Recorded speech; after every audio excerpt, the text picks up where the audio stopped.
Hello, good morning everyone. So, pangalawang araw ko na to na leave. Ngayon, sasamahan ko si ate mamalengke.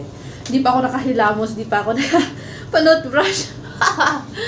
Tapos, pagbaba namin, umuulan pala. Kaya bumalik ako, kukuha ako ng payong. Ayan, bababa na ako ulit. Sobrang lamig ngayon talaga, sobrang lamig. Kaya ako naka-face mask. Oh my God, sobrang lamig. Naulan pa, partida. Nabilan si ate ng chicken wings. Tingnan niyo po, napakalaki po ng hotdog. Gagaling yung Ang hotdog. haba. Napakalaki po ng hotdog nila. Okay, sabi no, sino? Yeah. Ayan, pumunta kami ng welcome. Oo, hina-steam. Yan si ate. Siya ng taga-budget ngayon.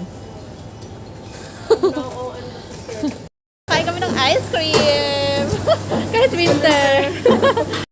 Kaya po, pauwi na kami. Tingnan mo isang pala $16 tapos 3,000 points na. Ayun na, pag pwede mo ito ipa-change kasi sa pera, magiging $16 ka. So, ayan, nakabalik na ako dito sa aming kwarto. Nakaakit na kami. By the way, ipapakita ko nga po pala sa inyo ang bagong ayos ng aming kwarto. Ayan, ito nga. Dalawang aparador to siya. Side by side. And then, dito naman sa pinakaloob yung kwarto namin. Double deck kasi dalawa na kami. Ayan, medyo komportable na matulog. Kaya lang ang ingay nitong higaan na to. So, andito yung mga gamit namin nakalagay. Ayan, dalawa sa akin, dalawa din kay ate. Lagayan niya. Tapos dito din, sa kanya yung sa taas, sa akin yung sa baba. Ayan. Dito ako ngayon sa kwarto tatambay kasi nga malamig sa labas. Siguro mamaya lalabas ako, tingnan ko lang.